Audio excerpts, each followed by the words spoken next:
Hi, I'm Phil Kurz, contributing editor at TV Tech Magazine and tvtech.com. We're here today to talk about leveraging the cloud, AI, and IP to improve workflows and profits.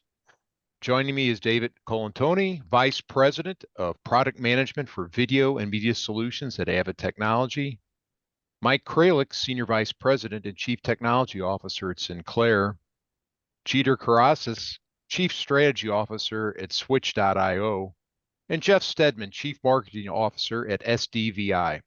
Panelists, thanks for being here. Let's get started. Mike, Sinclair is a driving force behind advancing ATSC 3.0.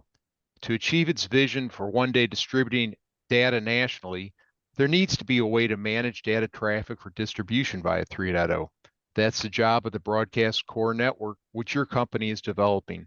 Tell us about the effort and where it stands. Thanks, Phil, and thanks for having me on. So the Broadcast Core Network is, I think we announced at NAB last year, a partnership with a couple developers to move forward with a platform for data distribution over ATSC 3.0. And the Broadcast Core Network is sort of a key component of that. We think of it like the traffic system of a data distribution environment, right? So it manages the schedule. It takes in the requirements from the business, just like we take requirements for local spot insertion.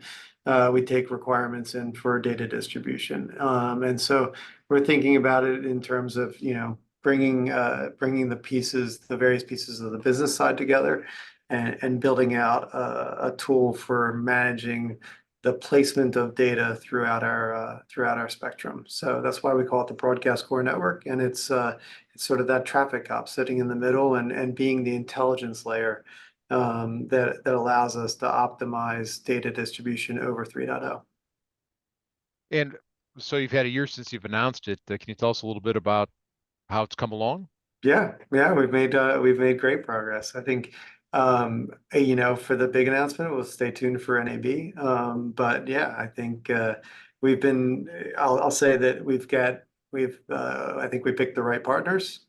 We're working with Sankhya Labs. We've been working with Castera to help us develop this platform. We took a lot of things from the telecom environment, and that's where Castera is our partnership with SK Telecom, came in handy because of their concepts of sort of a business support system and an operational support system to tie into that core network. So obviously it's not just the core network. The core network was Sankhya Labs. That was their portion of this platform build. And the BSS OSS is just as critical to be able to take in those orders, to be able to process orders across that Broadcast Core Network. Okay, Geeter, let's get away from 3.0 for the rest of the panel here. That's another panel here, but Geeter, where are media organizations today with their adoption of the cloud, and what workflows do you see they're being transitioned? Thanks, Phil. Thanks again for having us. As you would expect, different kinds of organizations are in different stages of their cloud journey. But for the most part, everyone from tier one broadcasters on down are looking at some aspect of the cloud, either for contribution workloads or distribution workloads. So it's a pretty wide range. But for the first time, really, in the last 6 months, we're seeing non-POC adventures into real heavy-duty, TR07 and TR08 JPXS flows in the clouds for production applications. And that's an artifact of a few things. One is that the various vendors that build infrastructure are supporting JPXS in their applications and their virtualized versions of their applications with increasing frequency. And of course, the networks are becoming more capable of handling the signals. So it's a very exciting time from our standpoint, because there's not just the kind of promise of the cloud, but there are really large integrated hybrid networks that couple and join the broadcast networks, the in-cloud contribution networks, and the distribution networks into one data plane, which makes the promise of the elastic scaling and the capabilities of the cloud coupled with the kind of legacy and very capable broadcast networks. Yeah, David, as far as scaling of the cloud, that also brings to mind the idea of multi-cloud deployments. What are the main benefits that you see media organizations wishing to derive from multi-cloud deployments, and what are the challenges they face, and especially challenges for companies that deliver solutions in multi-cloud environments? Yeah, it is quite a challenge, and I think um, we're finding each individual company or entertainment company or news broadcaster are all working with their own cloud provider for whatever reason. And that really has posed a challenge for us as a vendor who provides storage and creative products for production. And our approach has really been to work with the three main providers, Google and Amazon and Azure, to bring our product stack to the cloud. And we really have to do that because our customers want it. They want to have the ability to deploy on their own cloud or actually take on some SaaS offerings, but also have the ability to switch if they need to. And so it's been a little bit of a challenge trying to transition from this world of on-prem to hybrid and then full cloud workflows, and we're in the midst of doing that whole thing with our product stack. Geoff, have you found that any of your media company clients who are interested in multi-cloud workflows have encountered any surprises? And if so, what are some of the biggest ones? Yeah, sure. Thanks, Phil. And I'm kind of build on a little bit what David said around, most media companies tend to select a cloud vendor and work with that. And I think that's partly because when we talk about multi-cloud, it's a little bit of a tricky subject. On the paper, it sounds good. I can split my my risk across different vendors, and I can avoid lock-in and things like that. But what happens in practicality is quite different. If you're going to store content across two different cloud providers, you're going to have to move content between them, and that's going to incur egress costs, so additional costs than if you had it all in one cloud storage vendor. But more importantly are a couple of other things. One is this, as media companies are moving to the cloud, they're retooling a lot of the skill sets of their people. And if you're going to kind of approach having your content and your workflows across two different cloud providers, you're going to have to train people in those two different cloud providers, and they're different. And so you're going to dilute some of the learning that you need to get through in order to get your staff to be really competent and expert on the cloud vendor that you're working with. And then secondly, all of these cloud vendors have effectively volume discounts. So the more you work with them, the more content you store, the more processing you do, the lower your cost on a per unit basis for the next piece of work that you're doing. And again, if you split that across cloud vendors, you're by definition diluting the volumes that you would otherwise have with a vendor, and so you end up with higher unit costs if you go down a multi-vendor, multi-cloud strategy.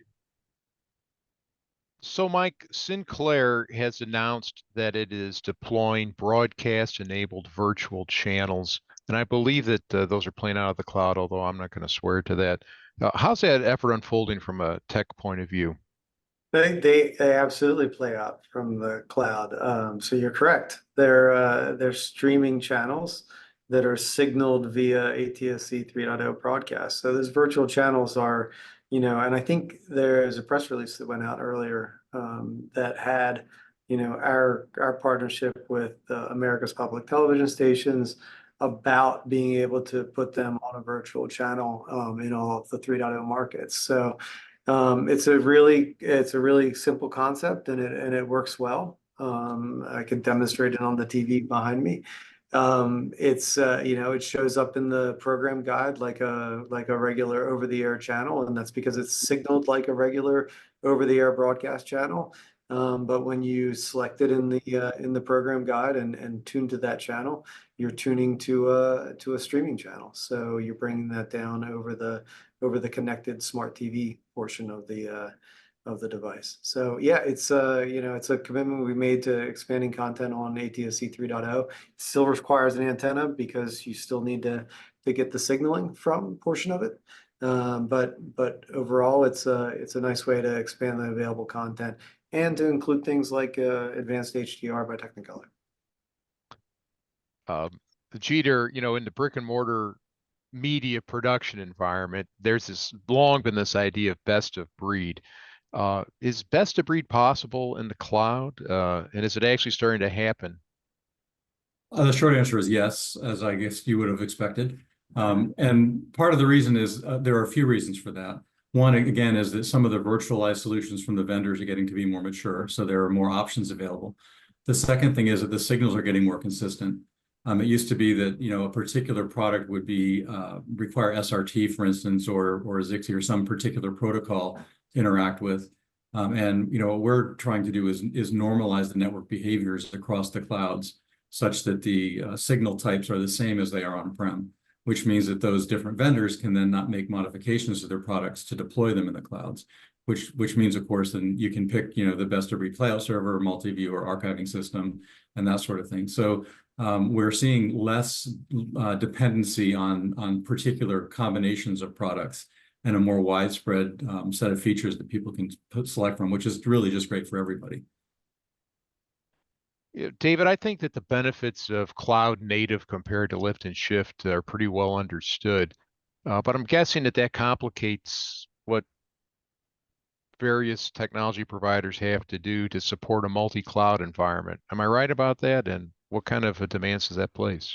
It does place unusual demands because some companies are a lot forward thinking in the way they're approaching their deployment in the cloud. For instance, they are able to see the cost efficiencies early on, and they want to try to make that transition quickly.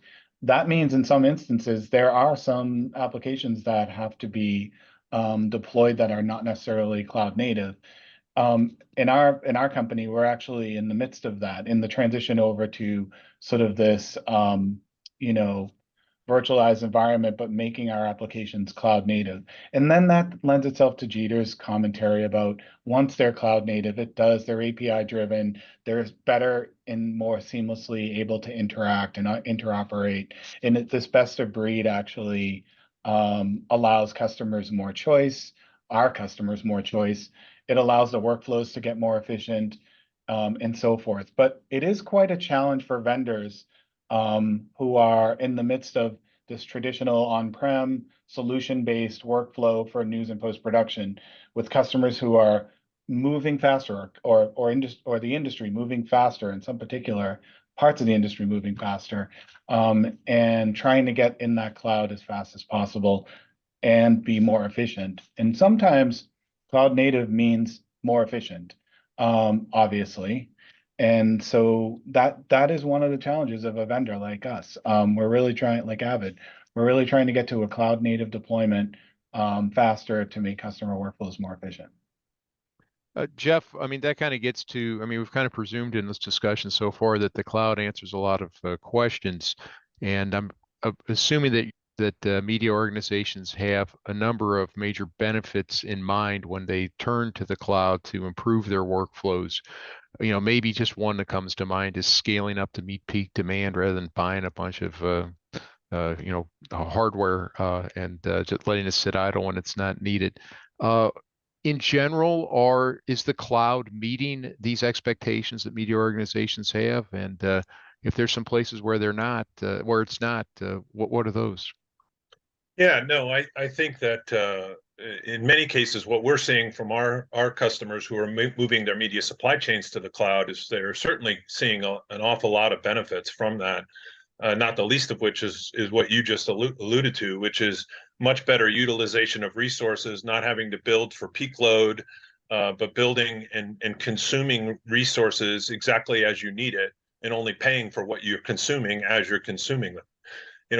Media companies are under a lot of pressure. They're dealing with a lot of changes in the industry.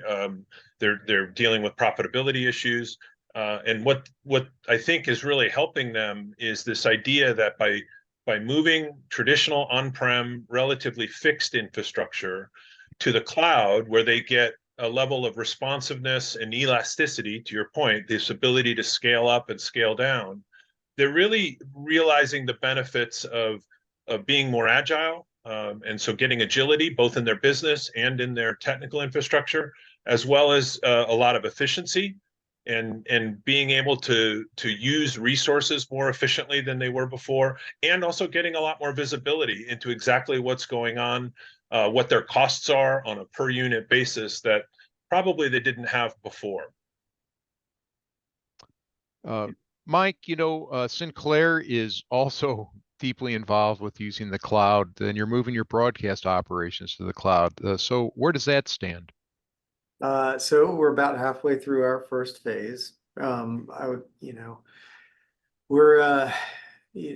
in the process still. I think today, actually, about an hour and 15 minutes ago, we launched the first version on our fully redundant infrastructure. I mean, Geoff is 100% correct on the elasticity being key to this, right? I can't tell you how many.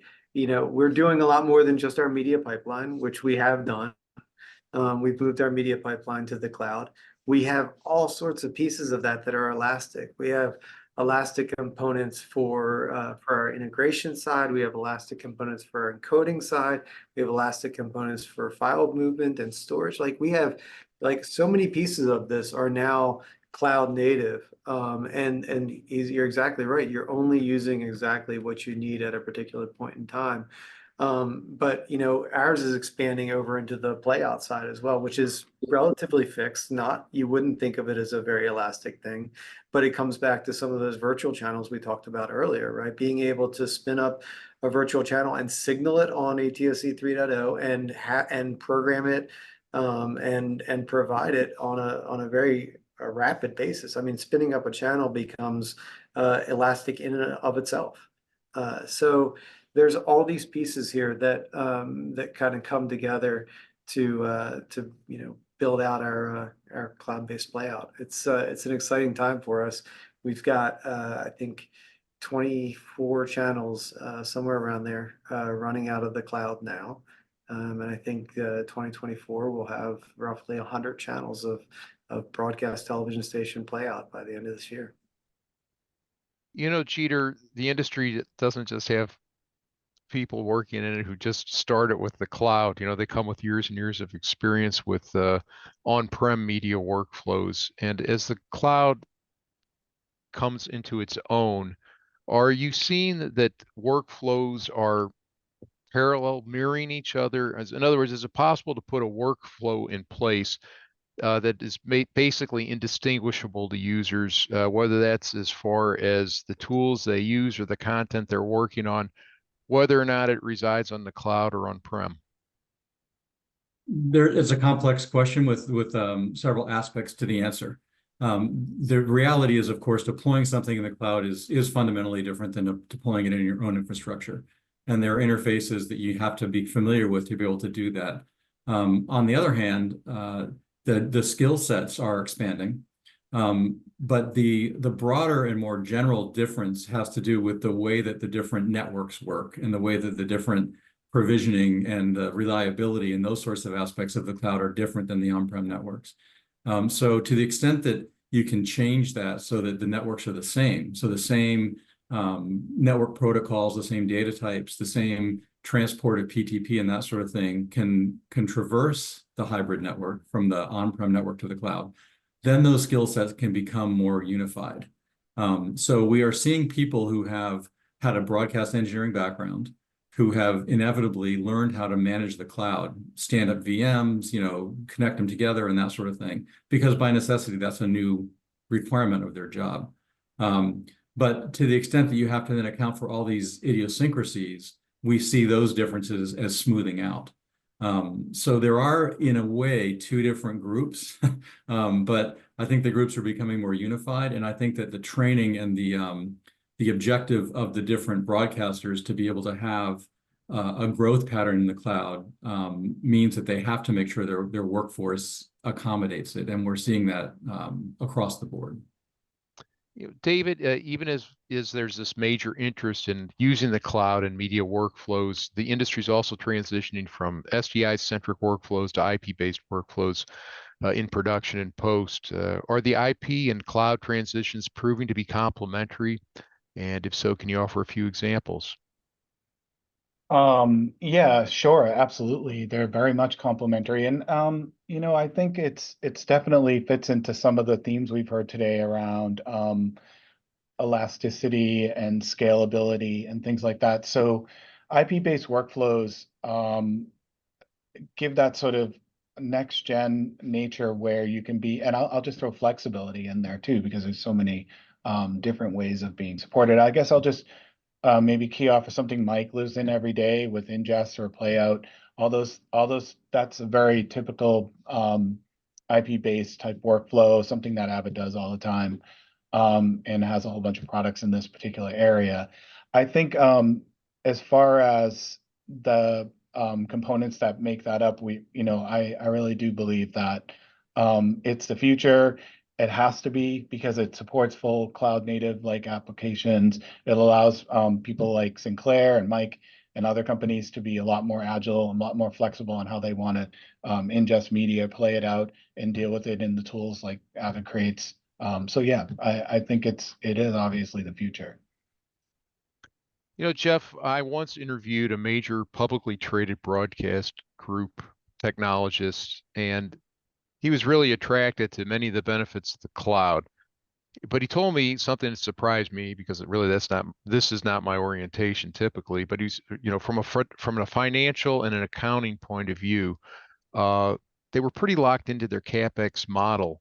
And they wanted to avoid a lot of the OpEx expense of the cloud because of the way that would reflect on their financial reporting and I guess ultimately what their share price might be. Was that just some sort of anomaly that I ran into, or is this a concern among media organizations? And if it is a more broad concern, how's it being addressed? Sure. Yeah, I mean, traditionally, our industry has been very CapEx heavy. We invest in a lot of infrastructure, deploy it in data centers, and sweat it for as long as we possibly can, and depreciate that. And so that has been the model I think people have grown up comfortable with. But it's also a model that requires a lot of upfront capital, a lot of spending that comes before the actual utilization of the assets. And it also comes with a belief or a requirement that you purchase that infrastructure and you deploy it to handle the peak load that you expect. And for most of the time that you're using that equipment, you're never going to be running it at peak. You're going to be running at something less, which means you've got capacity you've purchased and you're depreciating and you're not using it. So I think as people are moving to the cloud, the first thing that's really important is you form a partnership with finance, because you do have to start an education process that you are going to be moving at least some of your costs for your infrastructure to an OpEx model as you deploy new workflows into the cloud, but really focus on the utilization of your invested capital. Right, the benefits of this consumption model, your ability to only pay for what you need, your ability to deploy only exactly what you require at that moment in time. If you have a peak load, you can easily scale up and pay more for that as you need it, pay for what you use to get there.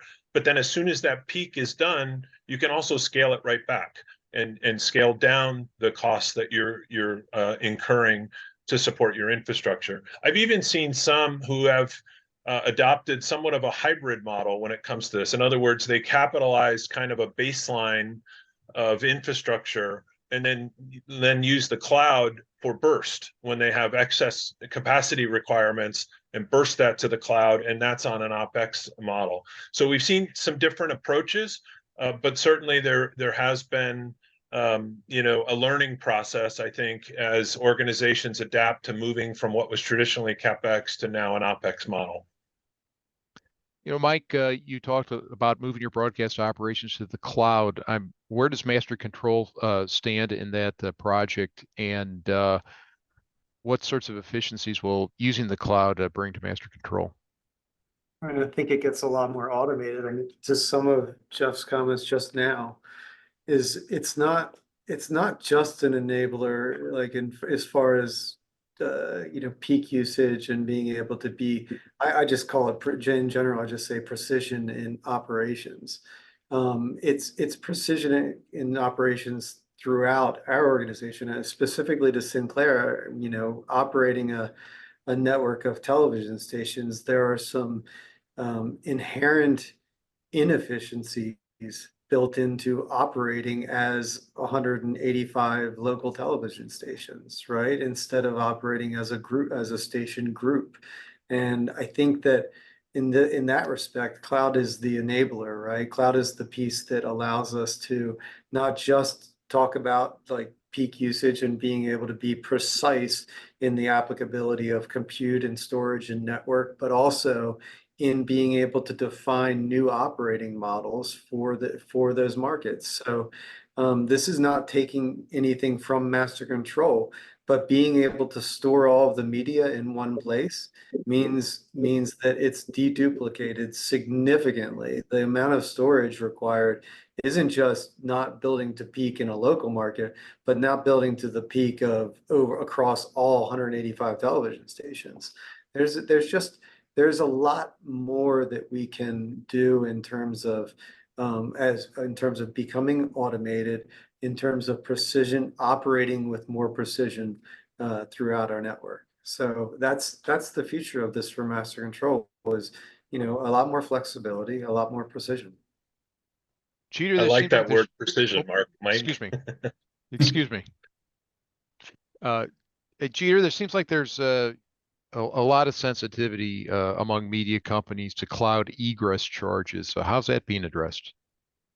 Well, it's obviously been a very limiting topic. I think Geoff made the comment earlier about how it impairs the ability to run on multiple clouds.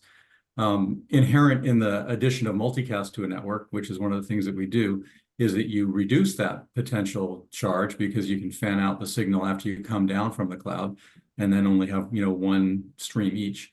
Nonetheless, it's still a big limitation, but we are seeing some movement from the cloud providers to reduce egress costs as a principle. And then in practice, actually talking about possibly eliminating them for some of the larger customers and that sort of thing. So we think the trend is going to be that egress costs as a capture mechanism for cloud business is known to be poorly thought out. And it's an artificial barrier. And I think there's going to be an arms race where the clouds are just going to all have to get aboard with either dramatically reducing or eliminating egress as a capture mechanism. David, I'm curious what your thoughts are about these egress charges, because obviously that must be on the mind of your customers as well. Yeah, very much on the mind, and I agree with Geeter. It is true. I think the sort of arms race between the cloud providers and the way that they handle egress charges is a very big topic for customers. They want to have the flexibility in order to be able to move within clouds if they choose to do so. We talked about a little bit earlier about, individual companies have their own agreements with a particular cloud provider, but they want to have the ability to move to other clouds. And I think where it gets hung up is customers in their just move to cloud might not want to settle on or have the ability to move to another cloud provider. And egress charges can really get in the way of that. Meaning, I don't want to pick cloud provider X because I'm going to be stuck there. I'm going to, someday I might want to move my workflows to a different cloud provider. But unless the cloud providers provide legitimate egress charges, and they've done this in other industries too, they've either eliminated or the costs are very low. It could inhibit cloud acceptability, but more important, it really is a barrier to customers fully deploying in the cloud. Geoff, what's your perception of this issue? Well, similar in terms of it being a concern for a lot of customers. I think in many cases, one of the things that they look to do is when you think about moving to the cloud, at least from the media supply chain perspective, you think about not just storing your content in the cloud, but doing a lot of processing on that content. And so for many customers, it's about building kind of a bit of a pipeline in the cloud so that once content is there, it stays there and I can work on it in the cloud and I don't have to move it down to complete work on it. And as part of that supply chain, more and more distribution endpoints are also in the cloud. And so moving content in that kind of scenario becomes mostly a bucket to bucket transfer. And there's not really any egress costs in most cases with that kind of movement of content in the cloud. That said, I think it's important to negotiate with your cloud provider. There is a bit of an arms race here, and so there's opportunity, I think, to manage those costs, especially at the beginning of someone's migration to the cloud. There is a recognition that migrating workflows to the cloud takes time. There'll be some up and down for content as you go through that process of building workflows in the cloud. And I think most of the cloud providers do have programs available while you're going through a migration phase to help with those egress costs and other sort of incremental costs that are associated with migrating content to the cloud. I'm going to switch gears, and we've been talking a lot about the cloud here, but let's talk about AI for a few minutes. Mike, where is AI fitting into what's going on in Sinclair these days? I think the first use cases, I think we're looking at it everywhere. I think the pieces of generative AI from operations perspective, I think it requires a level of sophistication with everything we've talked about on elasticity and precision that we might be a little bit ahead, a little bit before we can really take advantage of AI for some of the operational components. But I think there's still a lot of use cases. I mean, particularly around content repurposing. There's been, a kind of a recurring conversation on content repurposing, and a lot of times it's come back to what does it take to digitize assets, and how cost effective is it to generate sort of the scene recognition or other types of AI generated insights into your libraries. Is that cost effective? So I think the key pieces here are picking out things like looking at your tape labels and being able to generate some insights before you even start to digitize. Things like that, where you've got an opportunity to find the right niche for generative AI in the organization. I just want one thing about the cloud. I know you moved on, but with respect to the egress thing, we're all going to be more and more focused on digital here in the future, and as we get to that, the keeping things in the cloud and doing those cloud to cloud handoffs, like that becomes absolutely critical to everybody's efficiency. Is to be able to say, is to feed all of your digital platforms. One of the things with our playout that is a key differentiator is that we don't have encoders sitting in the television stations anymore to do our digital side. So all of the digital content for the websites and the videos and town halls and everything else, that it's born in the cloud, right? And it lives there and it's handed off there. And there's it's not coming back to on-prem. It's all right there in the first place. So sorry, just wanted to get that part in. No, I should have asked you about the cloud. The egress charges in the cloud. That's the only broadcaster on the panel. But yeah, thank you for letting us know about that. David, how do you see AI being used to assist editorial roles today? And will generative AI tools advance how AI is being used in general for those purposes? Oh, there's no question. I still think it's early though. I think right now, as far as generative AI goes, there's a lot of tools out there that are emerging, but like Mike said, you have to work those into your workflows, and there's more to be seen there. On the other side of it, there are things that you can use today that make the whole production process and editorial process way more efficient. And those are things around transcription and language, and those are very easy to integrate into today's workflows. Things like knowledge management and large learning models that can utilize things like transcription or translation or assisted search and things like that.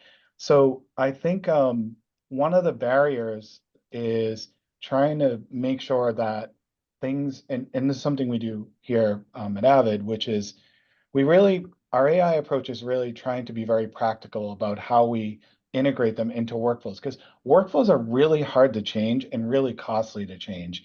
So when you introduce something like some new transcription service, even though that can make things a lot more efficient, you still have to integrate it into workflows. And some of our customers, they don't change their workflows for 8, 10, 12 years. So I think as these technologies emerge, it's really important for us to utilize them so that they become effective within the workflows that people are using today. And I think it's just sort of this primary way of us working today. And we talked about I talked a little bit about like knowledge management and learning and language models and things like that, but there's ways that you can utilize and index and teach all of your content today. But Mike alluded to something very important. It's costly to make it learn. You still have to do a lot of processing to learn maybe an archive or a library behind that. So there's there's a lot of things to learn. There's a lot of things that we need to put in place in order to make them more efficient. In the end, this is where AI is going. It is going to be integrated into the production process, and it will make things faster. It will make things more efficient. Geoff, can you do this in a minute? I'm going to give you a minute. I'm going to give Geeter a minute. How is AI impacting the media supply chain? Yeah, so I sort of think of AI in sort of two buckets, one being kind of machine learning tools, like automated QC, object detection, scene detection, things like that. And then there's Gen AI. The machine learning algorithms and tools are really impacting the supply chain in a positive way, because I'm able to automate a lot of the tasks that previously I needed a lot of manual operators to do. So things like allowing a tool to do a first pass on QC and then only flag the points of interest where a human can go in and check those elements of the video.